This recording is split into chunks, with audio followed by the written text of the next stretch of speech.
اللہ تعالیٰ نے 3 طرح کی مخلوقیں پیدا کی ہیں۔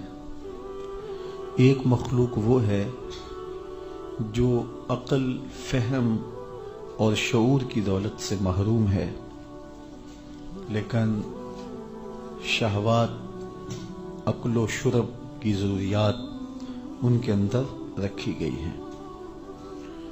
دوسری مخلوق فہم و عقل اور شعور کی دولت سے مالا مال ہے، لیکن شہوات نفسانیہ اور باہمیہ سے انہیں پاک رکھا گیا ہے۔ تیسری مخلوق وہ ہے جس میں فہم و شعور، علم اور آگہی بھی رکھی گئی ہے اور ہر طرح کی شہوات بھی ان میں رکھی گئی ہیں۔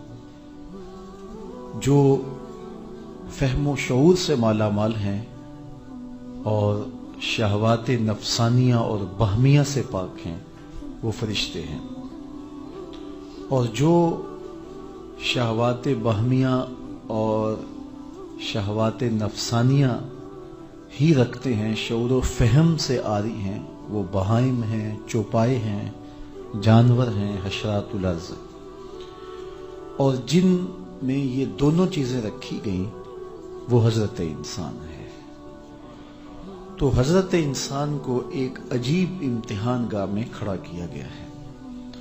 اگر فرشتے گناہ نہیں کرتے تو وہ گناہ کر ہی نہیں سکتے، اور اگر چوپائے، بہائم اور دیگر حشرات الارض اور جانور ان کو پکڑ اور گرفت نہیں ہے تو ان کو فہم و شعور نہیں ہے، کیونکہ جو گرفت ہے وہ عقل، فہم اور شعور پر ہے۔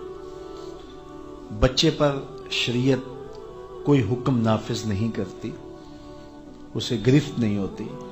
جو شخص مجنون ہے تو شریعت اس سے بھی قلم اٹھا لیتی ہے۔ تو فہم، ادراک، شعور اور آگہی رکھنے والی مخلوق کو ہی پرسش ہوگی، اور احکام شرعیہ اور احکام الہیہ کی پابند ہی وہ مخلوق بنائی گئی ہے۔ اب یہ ایک عجیب کشمکش میں کھڑے ہیں۔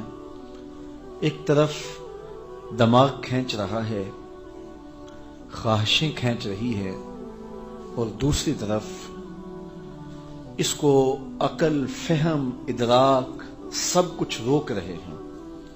تو اگر یہ فہم و ادراک کو غالب کر لیتا ہے اپنی خواہشات پر تو پھر فرشتوں سے بھی افضل قرار پاتا ہے، اور اگر یہ عقل، شعور، فہم، ادراک، آگہی ان کو پیچھے کر دیتا ہے اور شہوات کا ان پر غلبہ ہو جاتا ہے تو پھر اولئک کالانعام بل ہم اضل، کہا یہ چوپایوں سے بھی بدتر ہے۔ چونکہ چوپائے جس طرح کی زندگی گزارتے ہیں وہ اس طرح کی زندگی اس لیے گزارتے ہیں کہ ان کے پاس فہم اور شعور نہیں ہے۔ تو یہ فہم اور شعور رکھنے کے بعد جب عقل و خرد اور فہم و ادراک کو چھوڑ دے گا اور خواہشات نفسانیہ اور خواہشات باہمیہ اور آرزوؤں کے پیچھے لگ کے منمانی زندگی گزارنے لگ جائے گا تو پھر یہ چوپایوں سے بھی بدتر قرار پائے گا۔ تو اب یہ امتحان گاہ میں کھڑا ہے، ادھر لڑکا تو فرشتوں سے بھی افضل قرار پایا، ادھر گرا تو چوپایوں سے بھی بدتر ہوا۔ اب حضرت انسان کو فیصلہ کرنا ہے کہ وہ اپنی سیدھی روش پر کیسے چلے۔ اس کی زندگی میں گناہ بھی ہیں اور اس کی زندگی میں نیکیاں بھی ہیں، لیکن میرے مالک نے توبہ کا دروازہ کھلا رکھا کہ اگر وہ بہت سارے گناہ بھی کر بیٹھے، حتیٰ کہ اس کے گناہ سمندر کی جھاگ کے برابر بھی ہوں، تو وہ توبہ کی دہلیز پہ آ جائے اور مالک کو منانے کے لیے ایک آنسو بھی بہا دے تو وہ گناہگار کی آنکھ سے ٹپکنے والا آنسو اللہ کے غصے کی آگ کو ٹھنڈا کر دیتا ہے اور اس کے سارے گناہ بدل کے نیکیوں میں تبدیل ہو جاتے ہیں۔ تو اس کو اختیار دیا گیا، اس کو مہلت دی گئی، توبہ کا دروازہ کھلا رکھا گیا اللہ تعالی جل شانہ نے انسان کو فہم، ادراک، شعور، آگہی بہت کچھ دیا، لیکن اس نے اس کے باوجود اس کو ہدایت آسمانی سے بھی محروم نہیں رکھا۔ یہ بات ذہن میں رکھیں کہ قافلہ انسانی کو اللہ نے کبھی بھی ہدایت سے محروم نہیں رکھا۔ اس کائنات کا پہلا شخص، پہلا نبی بھی ہے، تو اللہ تعالیٰ نے کبھی بھی انسان کو ہدایت سے محروم نہیں رکھا۔ انبیاء علیہ السلام آئے، مصلحین آئے، اولیاء آئے، 100 کتابیں اور صحیفے نازل ہوئے تاکہ یہ رشد و ہدایت ان سے پا سکے۔ پھر اس کو سمجھانے کے لیے اور بہت کچھ اللہ تعالیٰ جل شانہ نے اس کائنات کے نظم میں رکھا ہے تاکہ یہ اپنی زندگی کی راہوں کو درست کر کے گزار کے صائب راہ پہ چل کے منزل تک پہنچ پائے۔ لیکن اگر یہ آنکھیں موند لے اور خواہشات کا اسیر ہو جائے اور حیوانات سے بھی بدتر زندگی گزارے تو یہ اس کا اختیار ہے، اللہ اسے روکتا نہیں۔ اس کو آزاد یہ ہے، آپ کو چھری دی جاتی ہے تو چاہے اس سے سبزی کاٹ لیں، چاہے اس سے کسی کا پیٹ پھاڑ دے، تو دینے والے نے تو آپ کو وہ چیز دی ہے، تو اس نے آنکھیں بھی دی ہیں۔ ان آنکھوں سے بدکاریاں بھی کی جا سکتی، ان آنکھوں کو شہوات سے بھی بھرا جا سکتا ہے، اور ان آنکھوں میں گنبد خضرا کو دیکھنے کے سپنے بھی پالے جا سکتے ہیں۔ تو خواہش تو اپنی اپنی ہے۔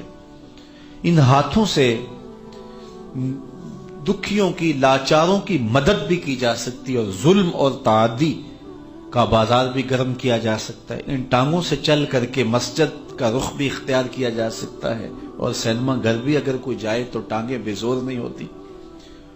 زبان بولنے کے لیے دی گئی ہے تو اس سے گالی گلوچ، سب و شتم، چغلی، غیبت سب کچھ ہو سکتا ہے، لیکن اگر کسی کی زبان محو توصیف محمد ہو جائے، اور اگر کسی کی بولی کے اندر قرآن کی تلاوت رچ جائے، اور کسی کے انداز گفتگو کے اندر سچائی کا رس ٹپکے، تو یہ اس کا انتخاب ہے، اللہ روکتا نہیں ہے زبان کو کہ اب تم جھوٹ بولنے لگے ہو تو زبان کی قوت گویائی سلب کر لی جائے، تم برا دیکھنے لگے ہو تو آنکھوں کی بینائی اچک لی جائے، تم ظلم کرنے لگے ہو تو ہاتھ رک جائیں، تم غلط راہوں کے مسافر بننے لگے ہو تو تمہاری چال جو ہے وہ تمہارا ساتھ نہ دے۔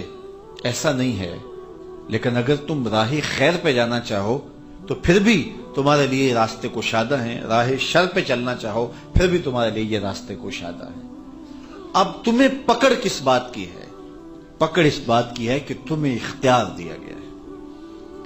اب انسان کے اندر چونکہ نفسانی خواہشات بھی رکھی گئی ہیں، باہمی جذبات بھی رکھے گئے ہیں، تو کبھی کبھی یہ ٹریک سے اتر بھی جاتا ہے، تو یہ کبھی کبھی اگر ہو جائے تو توبہ کا دروازہ بھی کھلا ہے کہ پھر واپس آ جائے پٹڑی پہ، تو سیدھی یہ پٹڑی مدینے کی طرف جاتی ہے۔ لیکن اگر وہ اس پہ آنا ہی نہ چاہے تو پھر وہ بھٹکتا ہوا کسی جنگل میں جا نکلے گا، اور پھر اس کا ٹھکانہ وہی نار جہیم ہے جس کا ذکر اللہ نے قرآن میں کیا ہے۔ تو اس لیے اب ہمارا یہ اختیار ہے کہ ہم اپنی زندگی کو کیسے گزارتے ہیں۔ کچھ ضرورتیں ہمارے جسم کی ہیں، کچھ ضرورتیں ہماری روح کی ہیں۔ جسم کی ضروریات کو پورا کرنے کے لیے بھی خیر کے راستے بھی ہیں، شر کے راستے بھی ہیں، اور روح کی ضروریات کو پورا کرنے کے لیے ہمیں جو ہے وہ اس کی غذا بھی تلاش کرنا ہوتی ہے۔ اس لیے اس نے ہمیں ایک صاف ستھرا واضح راستہ دیا ہے۔ صراط مستقیم ہم روز اللہ سے مانگتے ہیں، اور یہ وہ دعا ہے جو ہر روز ہر نمازی ہر نماز کی ہر رکعت میں مانگتا ہے۔ اے اللہ ہمیں سیدھی راہ پہ چلا۔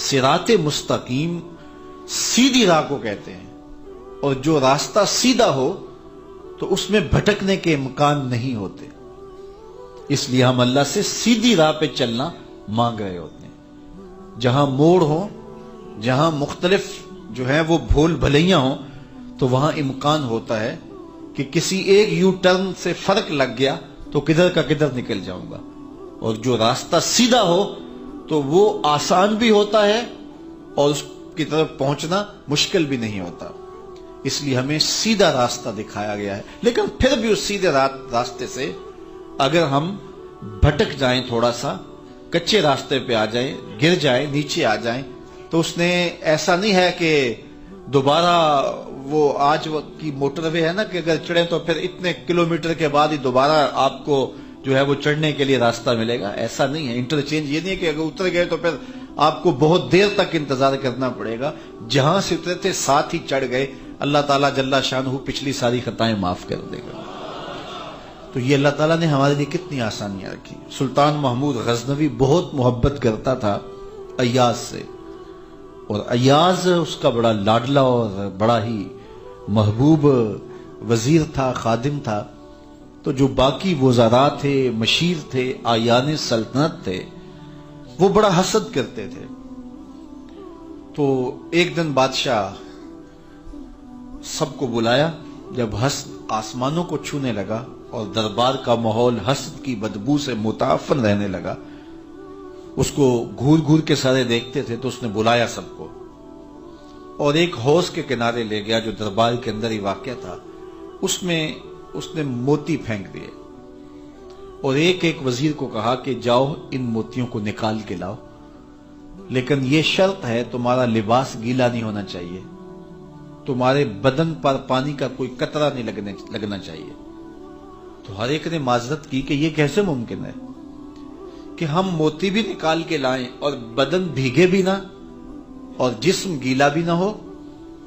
دوسرے کو کہا، اس نے بھی کہا کہ یہ کیسے ممکن ہے۔ تیسرے کو کہا، حتیٰ کہ ایاز کی باری آئی، کہا کہ یہ موتی میں نے پھینک دی ہیں اور یہ حوض کی تہ میں پڑے، اس کو نکال کے لانا ہے، لیکن سنو بدن نہیں بھیگنا چاہیے، تمہارے کپڑے گیلے نہیں ہونے چاہیے۔ اس نے فوراً چھلانگ لگا دی، تہ سے موتی نکالے۔ جب واپس باہر نکلا تو ہاتھوں میں موتی تھے اور بدن پانی سے نچڑ رہا تھا، کپڑوں سے پانی نچڑ رہا تھا اور بدن گیلا تھا۔ بادشاہ نے سختی سے کہا کہ میں نے کہا تھا کہ بدن گیلا نہیں ہونا چاہیے، کپڑے نہیں بھیگنے چاہیے۔ تو اس نے ہاتھ جوڑ کے کہا، بادشاہ سلامت، آپ کے دو حکم تھے، ایک تو کہ موتی لے کے آنے ہیں اور دوسرا حکم تھا کہ لباس اور کپڑے گیلے نہیں ہونے چاہیے۔ تو ایک حکم میں نے پورا کر دیا ہے، دوسرے کی غلطی ہو گئی ہے، معافی دے دیں۔ کہا یہ فرق ہے تمہارے اور جو ہے وہ باقی مشیروں اور وزیروں کے اندر۔ حضرت انسان کو اللہ نے اس دنیا پہ اتارا، یہاں حسن کی چمکتی بجلیاں بھی رکھی، یہاں شباب کو اجاڑنے والی دل فریب ادائیں بھی رکھی، یہاں اس نے دولت کے اندر بھی کشش رکھی، یہاں اس نے اقتدار کے اندر بھی جو ہے وہ دلوں کا میلان رکھا، یہاں گناہ کے اندر ایک قوت کشش رکھ دی، اور حضرت انسان کے اندر یہ سارے جذبات بھی رکھ دیے، یہ خواہشات کا جہان بھی اس کے اندر آباد کر کے پھر کہا موتی نکال کے لانے ہیں عمل کے، لیکن کپڑے نہیں بھیگنے چاہیے۔ تو خوش نصیب وہ لوگ ہیں جو موتی نکال کے حاضر ہوتے ہیں اور کہتے ہیں مالک جو کپڑے بھیگ گئے اس کی معافی چاہتا ہوں۔ تو اس کے حضور توبہ کرتے ہوئے جب واپس پلٹو گے، التائب من الذنب کمن لا ذنب لہ، حدیث میں آتا ہے کہ گناہ سے توبہ کرنے والا ایسا ہوتا ہے جس طرح اس کے دامن پہ کوئی گناہ ہے ہی نہیں ہے۔ بلکہ قرآن مجید میں اللہ تعالیٰ نے ایک مقام پہ فرمایا کہ ہم ان کے گناہوں کو بدل کے نیکیوں میں تبدیل کر دیتے ہیں۔ اور مجھے بتاؤ اگر یہ کوئی سودا ہے کہ گناہ بدل کے نیکیوں میں تبدیل کر دیتے ہیں، تو پھر جتنا بڑا گناہ گار توبہ کر کے مالک کی دہلیز میں آیا تو پھر وہ اتنا بڑا اللہ کی بارگاہ کے اندر مقرر بن گیا، کیونکہ اس کا کھاتا گناہوں کا بہت بڑا تھا، لیکن جب بدل کے نیکیوں میں وہ گناہ تبدیل ہوئے تو اتنے ہی پہاڑ اس کے نیکیوں کے بن گئے۔ حضرت عمر رضی اللہ تعالیٰ عنہ جا رہے تھے تو ایک شرابی نے ہاتھ میں شراب کی بوتل پکڑی تھی، تو جب اس نے موڑ کاٹا تو آگے فاروق اعظم دکھائی دیے۔ تو حضرت عمر کی ہیبت تھی، اس کا وجود تھر تھر کانپنے لگا اور دل ہی دل میں کہا مالک سچی توبہ کرتا ہوں، آج عمر کے قہر سے بچا لے، اور جلدی سے اس نے وہ بوتل بکل کے اندر چھپا لی۔ اتنے میں حضرت عمر بھی پہنچ گئے اور کڑک کے کہا کہ تیرے پاس کیا ہے؟ تو ڈرتے ہو گئے، حضور میرے پاس سرکہ ہے۔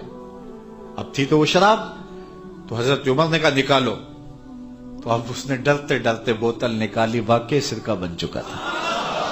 تو جو خدا شراب کو سرکے میں بدلنے پہ قادر ہے، وہ گناہوں کو بدل کے نیکیوں میں بھی تبدیل کر سکتا ہے۔ حدیث میں آتا ہے کہ حضور علیہ السلام چند مواقع ہیں جن مواقع پر حضور کھل کے مسکرائے ہیں۔ حضور نے ساری زندگی کہا نہیں لگایا، کہا جس سے انسان کے حلق میں لٹکتا ہوا گوشت نظر آ جائے، لہوات اسے کہتے ہیں، جس سے وہ نظر آ جائے تو وہ کہا ہوتا ہے۔ تو ساری زندگی حضور نے کہا نہیں لگایا، حضور تبسم فرماتے تھے، اور تبسم جتنا میرے حضور فرماتے تھے کوئی نہیں کرتا تھا۔ اللہ اکبر، جس کی تسکین سے روتے ہوئے ہنس پڑے، اس تبسم کی عادت پہ لاکھوں سلام۔ تو حضور تبسم کرتے تھے، مسکراتے تھے، کہا بالکل نہیں لگایا۔ لیکن کہے اور تبسم کے درمیان، مسکراہٹ کے درمیان ایک کیفیت ہے دہک کی، ہنسنا، تو وہ حضور سے کبھی کبھی ظہور پذیر ہوا ہے، جس سے حضور علیہ الصلوۃ والسلام کی مبارک داڑھیں صحابہ نے دیکھی، نظر آئیں، انیاب حضور کی دکھائی دی۔ تو ان مواقع میں سے ایک موقع یہ ہے کہ حضور نے فرمایا قیامت کے دن ایک شخص کا نامہ اعمال کھولا جائے گا، تو اسے کہا جائے گا اپنا نامہ اعمال پڑھ، تو وہ پڑھے گا تو بڑے بڑے گناہ ہوں گے اس کے نامہ اعمال میں، تو وہ اللہ سے حیا کرتے ہوئے، شرم کرتے ہوئے چھوٹے چھوٹے گناہ تو پڑھتا جائے گا، لیکن بڑے گناہوں کو چھوڑتا جائے گا، حتیٰ کہ جب وہ سارا نامہ اعمال پڑھ لے گا، اب وہ فیصلے کا منتظر ہوگا کہ میرا رب کیا فرماتا ہے۔ ادھر سے فرمان جاری ہوگا، میرے بندے، یہ جو تو نے جتنے گناہ پڑے ہیں میں نے سب کو بدل کے نیکیوں میں تبدیل کر دیا۔ تو حضور فرماتے ہیں کہ جب یہ اس نے سنا نا، تو وہ کہنے لگا اللہ، ابھی تو میرے بڑے بڑے گناہ رہتے ہیں، میں نے پڑھے ہی نہیں ہیں۔ تو جب یہ بات حضور نے فرمائی تو فضحک النبی حتی بدت انیابہ، حضور اتنا مسکرائے کہ حضور کی داڑھیں صحابہ کو نظر آنے لگی، کہ پہلے وہ ان کو پڑھتا نہیں ہے، اور جب یہ بتایا گیا ان کو بدل کے نیکیوں میں تبدیل کر دیا گیا، کہتا اللہ ابھی تو بڑے بڑے گناہ رہتے ہیں جو میں نے پڑھے ہی نہیں ہیں۔ تو وہ گناہ بدل کے نیکیوں میں تبدیل کرتا ہے جب وہ چاہے اپنے بندے کے لیے اس نے راستے رکھے ہوئے ہیں۔ وہ کتنا کریم ہے، 70 مائیں زندگی بھر اتنا پیار نہیں کر سکتی جتنا اس کی ایک نظر میں پیار ہے۔ تو بندہ اس کی دہلیز چھوڑ کے بھاگ جائے تو اس سے بڑا بدبخت کون ہو سکتا ہے؟ کتنے بھی گناہ کیوں نہیں کیے، کتنی بھی خطائیں کیوں نہیں کی، توبہ کا دروازہ بند نہیں ہوا، سورج مغرب سے طلوع نہیں ہوا، تو آئیے ہم اس کے حضور حاضر ہو جائیں، جھولی پھیلائیں، خیرات مانگیں، ماتھا رگڑیں، پیشانی رگڑیں، اس کے حضور سجدہ ریزیاں کریں، اس سے معافی مانگیں، اور اس کے حضور عرض گزار ہوں۔ پھر دیکھنا کہ اس کی رحمتیں کتنا جوش دکھاتی ہیں، اور بندے کے سارے گناہ دھل جاتے ہیں۔ جب بندہ گناہ کرتا ہے تو اس کے گناہ کے 4 گواہ پیدا ہوتے ہیں۔ سب سے پہلا تو اس کے اعضائے بدنیاں گواہ ہوتے ہیں۔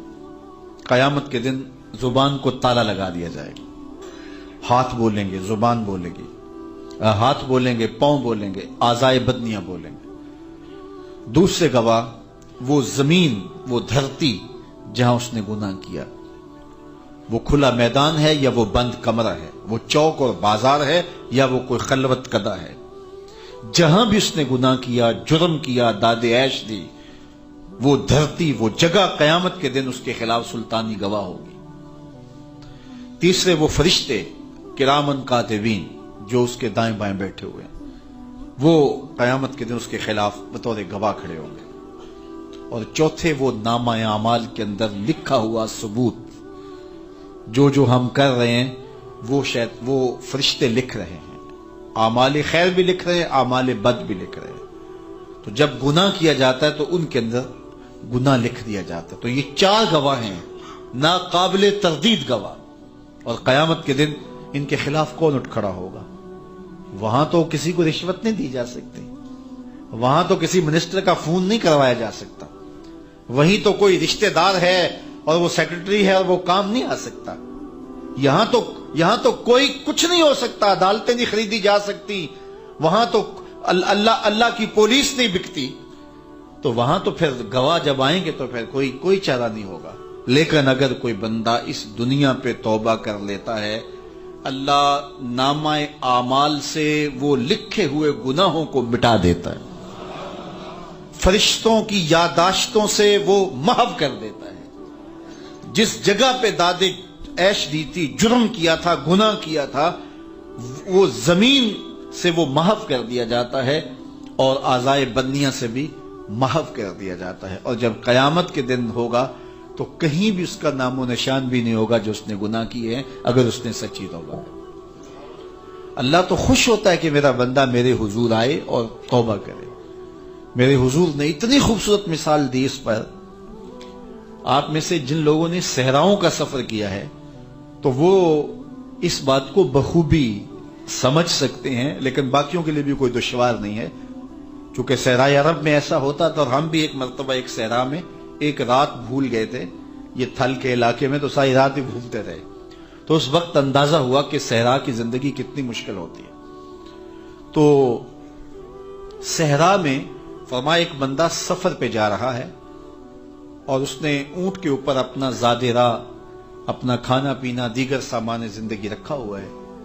تو راستے کے اندر کڑکتی دوپہر میں وہ درخت کے ساتھ اونٹ باندھ کر کے خود سو جاتا ہے دوپہر کاٹنے کے لیے. جب اس کی آنکھ کھلتی ہے تو کیا دیکھتا ہے کہ اونٹ نہیں ہے.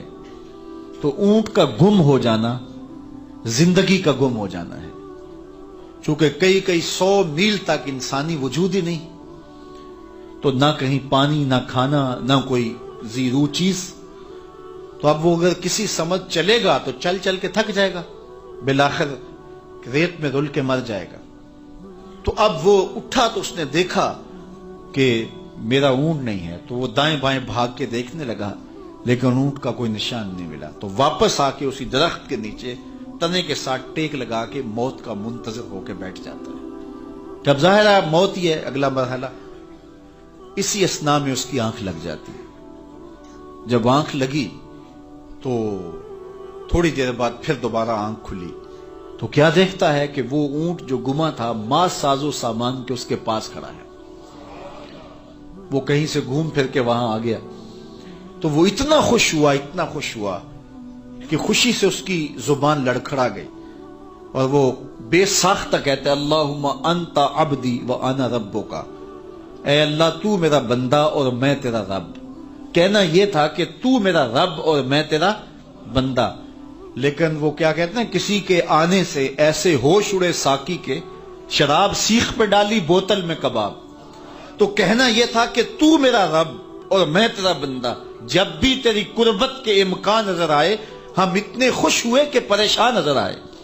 تو کہنا یہ تھا کہ تو میرا رب اور میں تیرا بندہ. کہتا ہے اللہ تو میرا بندہ اور میں تیرا رب. شدت فرحت سے درک گیا اور اس کی زبان لڑکھڑا گئی اور اسے پتہ ہی نہیں، ہوش ایسے اڑے کہ اسے سمجھ نہیں آ رہی کہ میں کیا کہہ رہا ہوں.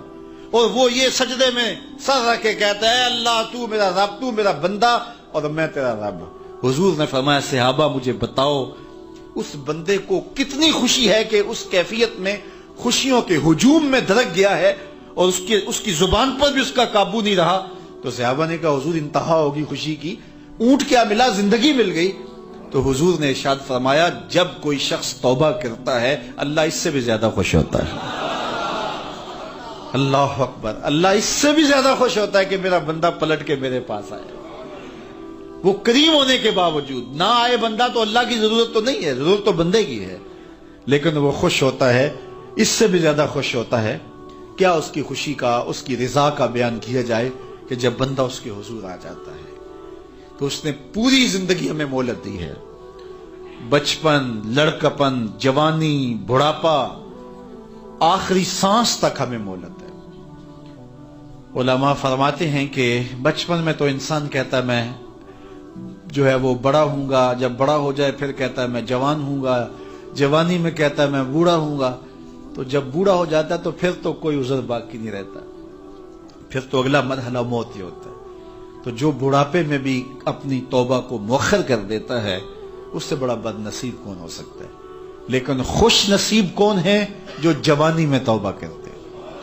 ایک روایت میں آتا ہے جب جوان توبہ کرتا ہے خوشی سے اللہ کا عرش جھوم اٹھتا ہے، جوان کی توبہ پہ عرش الہی جھوم اٹھتا ہے۔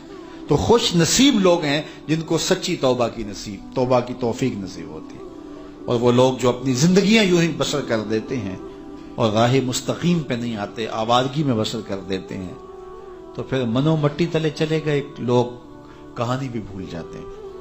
تو قبل اس سے کہ وقت آئے مجھے اور آپ کو اپنی آخرت کے لیے ضرور کوشاں ہونا چاہیے اور سچی توبہ سے اپنی آخرت کی تیاری کرنی چاہیے۔ کل کا پچھتاوا آج کے پچھتاوے سے بہتر ہے۔ کل کا پچھتاوا تو سوائے حسرت دکھ بڑھانے کے اور کیا ہوگا؟ آج کا پچھتاوا زندگی بدل دے گا۔ وقت پر کافی ہے ایک قطرہ بھی آب خوش ہنگام کا، جل گیا جب کھیت برسا می تو پھر کس کام کا۔ لا یتحسر اہل الجنہ الا علی ساعۃ فیہا لم یذکر اللہ۔ ایک روایت میں آتا ہے کہ اہل جنت میں جا کر ایک حسرت ان کے دل میں ہوں گی، حالانکہ جنت میں پہنچ کے کوئی حسرتیں نہیں ہوں گی، ہر حسرت پوری ہو جائے گی، لیکن ایک حسرت ان کے دل میں جنت میں پہنچ کر بھی ہوگی، اور وہ کیا؟ جو چند لمحے خدا کی یاد سے غافل گزارے کیوں گزارے؟ وہ میں نے آوارگی میں گزار دیا، چائے والے کھوکے پہ بیٹھا 3 گھنٹے وہاں بیٹھا رہا، حمام پہ بیٹھا آدھا گھنٹہ میں نے وہیں گزار دیا۔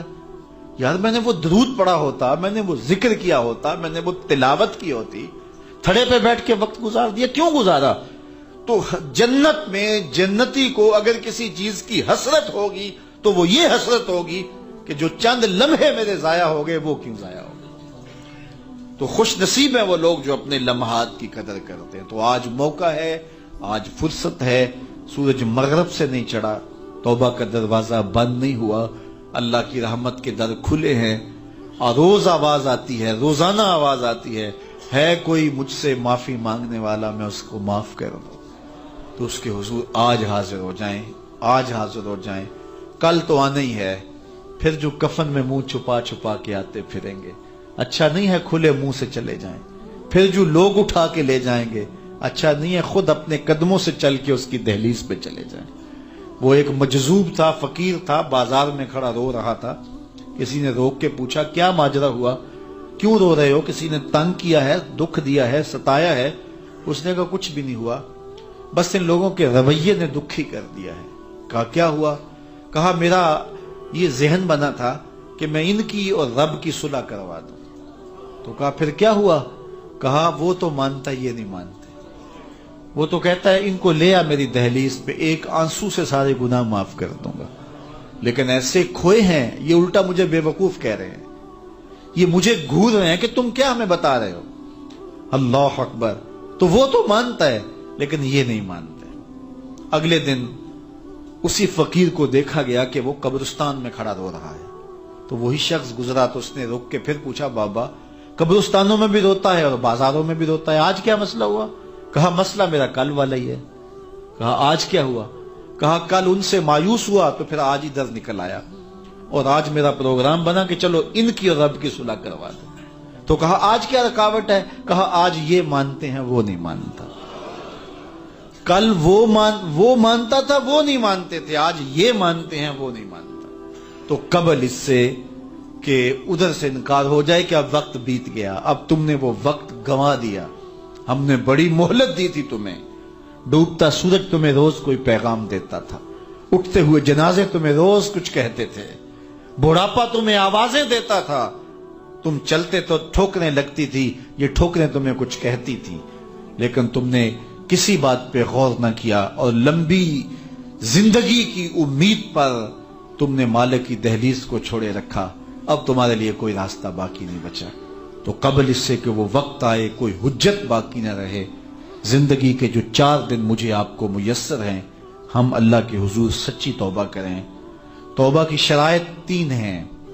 پہلی شرط یہ ہے کہ جو گناہ کیا ہے اس پر ندامت، دوسرا یہ ہے کہ اس کو ترک کرنے کا پختہ عزم مصمم، یعنی یہ جو گناہ کیا ہے اس کو ترک کر دے اور پھر جو کیا ہے اس پر ندامت، اور تیسری چیز یہ ہے کہ آئندہ اس کو کبھی بھی نہیں کروں گا۔ اگر یہ 3 شرطوں کے ساتھ کوئی اللہ کے حضور حاضر ہو جاتا ہے تو وہ سچی توبہ ہے۔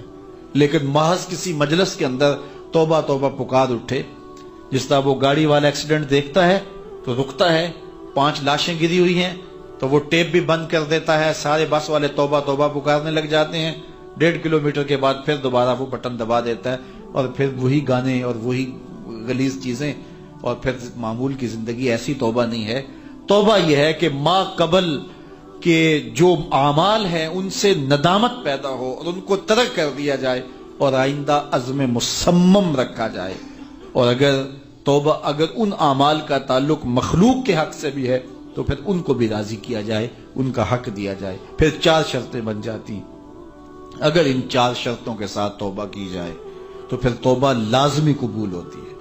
حضرت داتا گنج بخش علی حجویری علیہ رحمہ کشف المحجوب کے اندر ایک بزرگ کا قول لائے ہیں کہ جس نے توبہ کی اللہ نے اس کو قبول کر لیا، لیکن پھر ایک بزرگ کا قول اس کی مخالف لائے ہیں کہ وہ فرماتے ہیں ایسا نہیں کہ جس نے توبہ کی اللہ نے اس کو قبول کر لیا، جس کو قبول کرنا تھا اللہ نے اس کو توبہ کی توفیق دے دی۔ یعنی اللہ خود بلا رہا ہے کہ میرے بندو میرے حضور آؤ اور توبہ کرو، اور وہ خود بلا کے پھر کہے کہ نہیں میں نہیں توبہ قبول کرتا چلے جاؤ، یہ کیسے ہو سکتا ہے؟ آپ کو کسی کام کے لیے میں بلاؤں اور بلا کے اگر میں انکار کر دوں تو آپ ڈنڈورا دیں گے؟ خود بلا کے خود یہ بات کہی تو وہ تو رب ہے، وہ خود کہے میرے حضور توبہ کرو، مجھے توبہ قبول کرنے والا اور رحیم پاؤ گے، اور کوئی آئے تو وہ کہے میں نہیں مانتا، یہ کیسے ہو سکتا ہے؟ شرائط توبہ کی پوری ہوں تو پھر وہ گناہ معاف کر دیتا ہے۔ لیکن اللہ کے ہاں مکر نہیں چلتا، اس کے ہاں فریب نہیں چلتا۔ اگر سچی نیت نہیں ہے، محض اندر کھوٹ موجود ہے، گناہ ترک کرنے کا عزم مصمم نہیں ہے، اور جو ہے وہ آئندہ کی زندگی بھی محتاج رکھنے کا ارادہ پختہ نہیں ہے، اور ندامت بھی نہیں ہے حقیقی طور پہ، بس وقتی طور پہ توبہ توبہ پکار اٹھے۔ وہ تو کسی نے کہا تھا کہ توبہ کی، پھر توبہ کر کے توڑ دی، میری اس توبہ پہ توبہ توبہ توبہ کر اٹھی۔ یہ تو توبہ نہیں ہے، یہ تو مذاق ہے۔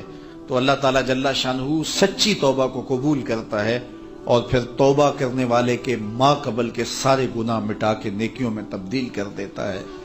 اللہ جل شانہ مجھے بھی آپ کو بھی سچی توبہ کی توفیق سے مالا مال فرمائے اور زندگی کی ایک ایک ساتھ اپنے دین کے لیے گزارنے کی توفیق دے۔